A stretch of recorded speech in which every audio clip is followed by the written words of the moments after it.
नमस्कार, आप देख रहे हैं कलम न्यूज़। राजस्थान में कांग्रेस पार्टी के सरकार के 2 साल हो चुके हैं। 2 साल की उपलब्धियों को बताने के लिए जहां एक और राजस्थान के अंदर सभी जिलों के अंदर कांग्रेस पार्टी के द्वारा सरकार के द्वारा प्रोग्राम रखे जा रहे हैं। उपलब्धियों को बताने के लिए, जनता को बताने के लिए अलग अलग तरीक़ों से जनता के बीच में सरकार बता रही है कि 2 साल कैसे रहे। इस संबंध में किसान नेता ओम जांगू से जब बातचीत की गई तो उनका क्या कहना है वह भी आप सुने। जांगू जी, कांग्रेस सरकार के 2 साल पूरे हो रहे हैं और जश्न मना रही है, क्या कहेंगे इस पर आप? दिसंबर 2018 में कांग्रेस की सरकार आई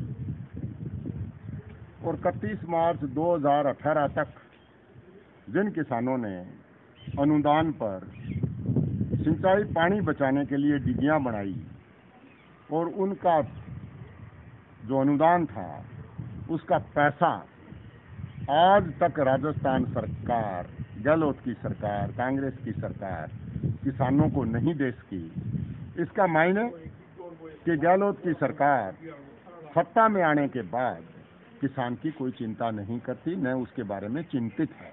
आज भी पैसा बाकी है। 2 साल बाद और 2.5 साल बाद जब वो 3 लाख रुपया बकाया है तो जिस किसान ने पैसा उधार लिया तो अब वो अनुदान आएगा, वो तो उसी में चला जाएगा, ब्याज में ही उसके तो सारे पैसे ही घर से लग गए। दूसरी बात, इस 2 साल की अवधि में न कहीं खाड़ा है, न कहीं नहर की मरम्मत है, बहुत बुरी हालात है। मैं ये कहूँगा कि भारतीय जनता पार्टी जिस रूप में शासन कर रही थी कि किसान की चिंता नहीं, उसको इन्होंने और आगे बढ़ा दिया और अब ये जो एक्ट आ गए उसके बाद में तो किसानी की हालात को भी और ख़राब कर दिया। उसमें कांग्रेस बराबर की भागीदार है किसानी की दुर्दशा के लिए। तो 2 साल में किसान के पक्ष में गहलोत की सरकार का कोई अहम निर्णय नहीं रहा है। केवल एक ऋण माफ़ी कोऑपरेटिव वाली, उसमें ही पहले वसुंधरा जो कह रही थी उनको शामिल कर लिया, उसको थोड़ा सा आगे बढ़ा दिया। उससे अलावा अब तो कोरोना का बहाना हो गया कि हमारे पास कोई पैसा नहीं है। इसलिए मेरा ये मानना है कि 2 साल जो राजस्थान में गहलोत सरकार के पूरे हुए हैं, उन 2 सालों में किसानों के पक्ष में कोई अहम फैसला राजस्थान सरकार का नहीं रहा है। डीजल पेट्रोल के रेट लगातार बढ़ रहे हैं, इस पर क्या आप टिप्पणी देंगे आप? देखो, राजस्थान की सरकार ने भी टैक्स लगाया। केंद्र सरकार के द्वारा लगातार डीजल पेट्रोल में वृद्धि की जा रही है, क्योंकि अब देश के अंदर जिस तरह का माहौल बनाया जा रहा है उसमें ये राष्ट्रवादी जो हैं वो इस महंगाई को महंगाई मानने को तैयार नहीं है। जो आपकी मंत्री है स्मृति ईरानी और दूसरे लोग जो 1 रुपया गैस सिलेंडर बढ़ने पर भी हल्ला करते थे, 50 पैसे डीजल बढ़ने पर हल्ला करते थे, आज भी जब अपने बात कर रहे हैं तब से पिछले 6-7 दिनों के अंदर 5 रुपए के पास डीजल बढ़ गया, 100 रुपए गैस सिलेंडर में वृद्धि कर दी। परंतु सब तरफ उन्होंने चुप्पी साध ली, चाहे कांग्रेस है चाहे बीजेपी है। 1993 में जो देश में आर्थिक नीतियां आई थी उनको कांग्रेस ने आगे बढ़ाया। तो कांग्रेस ने जब उन आर्थिक नीतियों को अपनाया तो अटल बिहारी वाजपेयी का मुझे वो बयान याद आ रहा है जब उन्होंने कहा कि ये तो हमारी नीतियां थी, कांग्रेस ने खिड़की खोली है और हम जब हिंदुस्तान में आएंगे तो इन बहुराष्ट्रीय कंपनियों के लिए दरवाजे खोल देंगे। और मोदी जी ने तो दीवारें गिरा दी और हिंदुस्तान को चाहे बीजेपी और कांग्रेस दोनों ने मिलकर कॉर्पोरेट के हाथों गुलाम बना दिया। और आज तो ऐसी नीतियां ले आए कि चारों तरफ कॉर्पोरेट आ गए हैं। अब सारी चीजें ये बेचेंगे, पानी तक की चीजें, पानी भी ये बेचेंगे, गुलगुला भी ये बेचेंगे, रसगुल्ला भी ये बेचेंगे। किसान का गेहूं खरीदने के बाद आम आदमी को ये देंगे और मनमर्जी से खेती करवाएंगे। इसलिए मेरा ये मानना है कि गहलोत की सरकार इन 2 साल में पूर्णतया असफल रही है, क्योंकि हम गहलोत सरकार की बात कर रहे हैं। 2 साल में मोदी ने आम जन विरोधी नीतियां लाने में कोई कमी नहीं रखी, परंतु गहलोत सरकार ने भी अपनी तरफ से सारे प्रयास किए हैं कि आम व्यक्ति को कैसे परेशान किया जा सकता है। इसलिए ये 2 साल में जो इनका कार्यकाल है वो सराहनीय नहीं है। ठीक है सर। किसान नेता ओम जांगू का यही कहना है कि गहलोत सरकार के द्वारा 2 साल के अंदर कोई खास उपलब्धि हासिल नहीं की है और किसानों के लिए, मजदूरों के लिए उन्होंने कोई भी ऐसे काम नहीं किए हैं कि जिसको हम मान सकें कि कांग्रेस के द्वारा कोई अच्छा काम राजस्थान के अंदर किया गया हो। वहीं दूसरी ओर बीजेपी के लीडर देवेंद्र पारीक का इस संबंध में क्या कहना है वह भी आपको सुनाते हैं कि 2 साल की उपलब्धियां गहलोत की सरकार की क्या रही और क्या उन्होंने इस संबंध में अपनी टिप्पणी दी है। के 2 साल पूरे कार्यकाल हो रहे हैं, क्या कहेंगे इसमें, क्या उपलब्धियां हैं, क्या नहीं है, शून्य है, क्या है? कांग्रेस की सरकार के जो 2 साल राज्य में पूरे हुए हैं, उपलब्धि की तो आप कहाँ बात करते हो। मैं तो ये कहूंगा कि पूरे प्रदेश में सरकार नाम की चीज ही नहीं है। जब कोई भी सरकार, उस सरकार का मुखिया और उनकी जो टीम के, मुख्यमंत्री जी की टीम के मंत्री विधायक की आपस में गुटों में बंटे हुए हो, तो उनसे काम की और विकास की तो अपेक्षा नहीं की जा सकती। पूरे प्रदेश के अंदर कानून व्यवस्था बिगड़ी हुई है। किसानों के साथ इन्होंने सबसे बड़ी वादा खिलाफी की। कर्ज माफी के नाम पर सत्ता में आए, युवाओं को 3500 रुपए जो भत्ता देने की इनकी बात थी, बेरोजगारी भत्ता, उससे ये मुकर गए। तो वादा खिलाफी की सरकार है, कानून व्यवस्था नाम की चीज नहीं है। और कहीं भी किसी भी क्षेत्र के अंदर आप इससे बड़ी और क्या बात कहेंगे कि राजस्थान पत्रिका के अंदर सबसे बड़ी जो उपलब्धि इन्होंने, जो वसुंधरा जी ने अन्नपूर्णा योजना शुरू की थी, उस योजना को इन्होंने अपना बताकर इंदिरा रसोई योजना के नाम से जब पहली योजना ही उसको लिखे, तो उस सरकार के लिए मैं कहता हूँ इससे बड़ी शर्मनाक कोई बात नहीं हो सकती कि किसी दूसरी सरकार की आप योजना को अपनी बताकर पहली उपलब्धि के बारे में पेश कर रहे हैं। तो राज्य सरकार बिल्कुल निकम्मी है, राज्य सरकार बिल्कुल असफल है और जनता की अपेक्षाओं पर खरा नहीं उतरने के दोष में मुख्यमंत्री अशोक गहलोत जी को तुरंत इस्तीफा देकर और नए चुनाव की। सीपीआईएम पार्टी है, वो कहती है कि पेट्रोल डीजल पर मोदी भी बराबर है और कांग्रेस भी बराबर है, क्या कहेंगे इस पर रेट कटवाने के मामले में? जहां तक पेट्रोल डीजल की बात है, जब हमारी राज्य के अंदर भारतीय जनता पार्टी की वसुंधरा जी के नेतृत्व में सरकार थी, तब हमारी सरकार ने 4% सेस कम किया था। तब हमारे 3-4 रुपए हनुमानगढ़, गंगानगर, हमारे जो सीमावर्ती क्षेत्र है, इसके अंदर पेट्रोल डीजल के भाव में बिल्कुल अंतर आ गया था। लेकिन कांग्रेस की सरकार आते ही वापस से वो सेस लगा दिया और टोल नाके जो छोटी गाड़ियों के लिए हमने फ्री किए थे, वो राज्य सरकार ने फिर से चालू कर दिए। तो कहीं विकास की और जनहित के काम की तो बात ही नहीं है। कांग्रेस पार्टी के द्वारा जब चुनाव थे, जब एक हनुमानगढ़ के लिए वादा किया गया था कि बंद पड़ी स्पिनिंग मिल को चालू किया जाएगा, परंतु स्पिनिंग मिल अभी तक हनुमानगढ़ की चालू नहीं हुई है। सरकार ने घोषणा की थी, वादा किया था, चुनावी वादा था कि हम मिल को चालू करेंगे, और मिल चालू नहीं होने के कारण क्या रहा है और सरकार की उपलब्धियां क्या रही हैं और मिल कब चालू होगी, इसके संबंध में कांग्रेस के लीडर जो है सौरभ राठौड़ से बातचीत की गई है। वह भी आपको सुनाते हैं कि उनका इस संबंध में क्या कहना है। हो रहे हैं और आप कांग्रेस के लीडर हैं, आपसे पहले तो एक ही प्रश्न पूछूंगा कि जो स्पिनिंग मिल है, जब चुनाव हुए थे तो कांग्रेस पार्टी ने वादा किया था कि हनुमानगढ़ की स्पिनिंग मिल को चालू किया जाएगा और आप जोर शोर से धरने में, प्रदर्शन में जुड़े, तो क्या कहेंगे इस पर? देखिए सैनी साहब, स्पिनिंग मिल की जहाँ तक बात है, स्पिनिंग मिल निश्चित रूप से चलेगी, निश्चित रूप से चलेगी। मैं आपको फिर इसको मैं एक जोर दे करके रिपीट कर रहा हूँ, निश्चित रूप से चलेगी।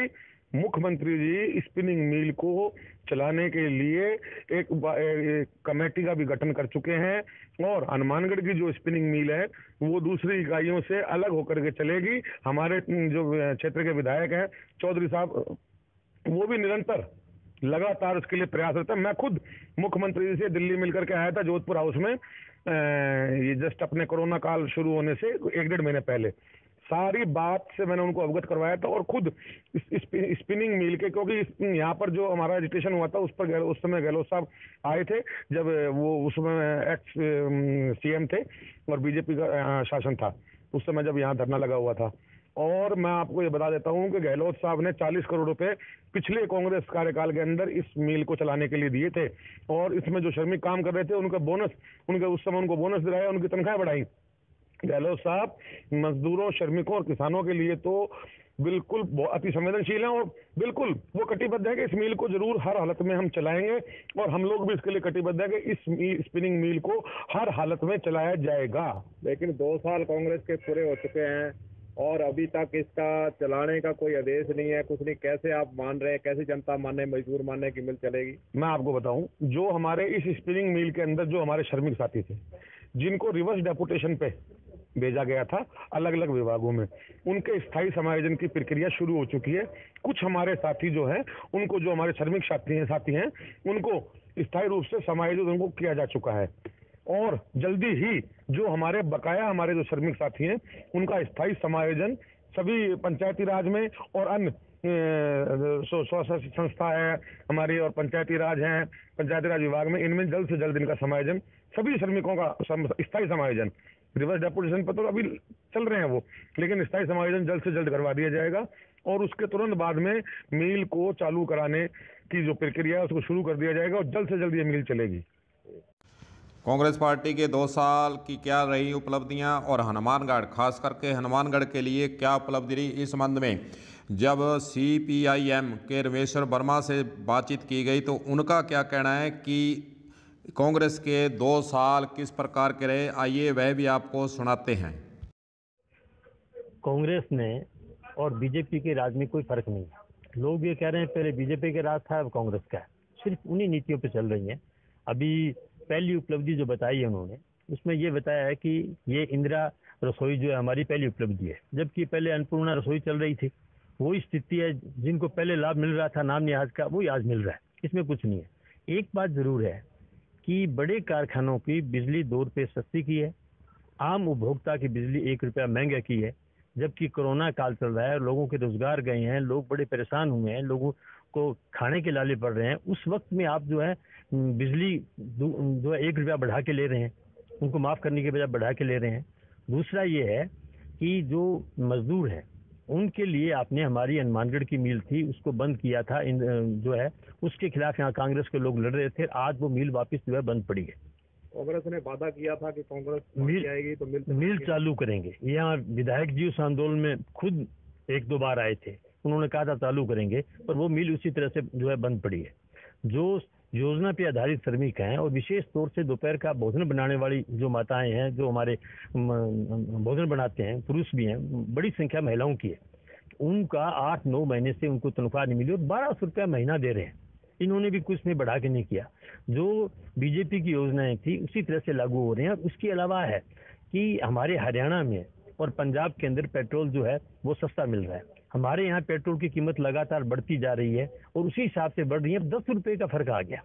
ये अगर हम पीछे जाएं तो 10 रुपये पेट्रोल की कीमत जो है वो 1990 के आसपास थी। 1990 से के बाद तक थी। 90 में 6 रुपये 7 रुपये पेट्रोल था और आज 10 रुपये हम पंजाब और हरियाणा से ज़्यादा ही दे रहे हैं। तो राजस्थान की सरकार ने लोगों को फ़ायदा पहुंचाने का कोई काम नहीं किया, उन्हीं नीतियों पे चल रही हैं। और एक ज़रूर है कि इन्होंने ये जो रोडवेज की बसें थी वो बिल्कुल आज बंद पड़ी हैं, बहुत ही कम बसें चल रही हैं और प्राइवेट बसों को छूट दी है, जहाँ लोगों के रोजगार की गारंटी नहीं है और जहाँ लोगों के साथ बदतमीजी होती है और भर के चल रही है। और जो हमारे स्कूल थे वो स्कूल में जो टीचर विशेष तौर से प्राइवेट स्कूल के अंदर जो अध्यापक पढ़ाते थे उनके, आज उन सब का खाने का जो है टोटा पड़ा है और करीब उतने ही हैं जितने गवर्नमेंट के अंदर है उतने ही प्राइवेट में टीचर हैं। उनकी कोई इनको चिंता नहीं है। इसलिए न इन्होंने मजदूरों की न इन्होंने किसानों की। वसुंधरा ने सबसे पहले पूरे देश में श्रम कानूनों को पूंजीपतियों के हवाले किया था, उनके पक्ष में संशोधन किए थे और बीजेपी की सरकार चले गई, कांग्रेस की आने के बाद वही कानून लागू हो रहे हैं। उन्होंने कोई बदलाव मजदूरों के पक्ष में नहीं किया। इसलिए न मजदूरों के है, न किसानों के है, न आम उपभोक्ता के है। ये तो निश्चित तौर से लुटेरी सरकार है बीजेपी और इसमें कोई फर्क नहीं है, इनकी नीतियां समान है। कांग्रेस पार्टी के 2 साल जो पूर्ण हुए हैं उसके संबंध में अलग अलग पार्टियों के अलग अलग नेताओं की अलग अलग राय है और यहाँ एक और नेताओं ने यही कहा है कि कांग्रेस सरकार के 2 साल के जो काम रहे हैं उसके अंदर कोई अच्छा काम नहीं हुआ है। पेट्रोल डीजल की बात करें, महंगाई की बात करें, बिजली के बिलों की बात करें, जहाँ किसानों के लिए कोई ऋण संबंधी या अन्य सुविधाओं की बात करें तो उसमें कांग्रेस सरकार की कोई खास उपलब्धि नहीं रही है। और कांग्रेस सरकार के द्वारा जो 2 साल पूर्ण किए गए हैं उसकी खासकर हनुमानगढ़ ज़िले की बात करें चाहे राजस्थान की बात करें, उसके अंदर जो पार्टी ने वादा किया था, जो पार्टी के द्वारा कहा गया था, उसमें वे खरी नहीं उतरी है। अब देखना होगा कि कांग्रेस पार्टी के द्वारा जिलों के अंदर जो कल और परसों के प्रोग्राम रखे हुए हैं उसके अंदर कांग्रेस पार्टी की तरफ से इन प्रश्नों का जवाब इन पार्टियों ने जो कहा है उसका जवाब वे किस प्रकार दे पाती हैं और किस प्रकार उनका आगे से वे सामना करती हैं। कलम न्यूज़ के लिए गुरदेव सिंह सैनी की रिपोर्ट।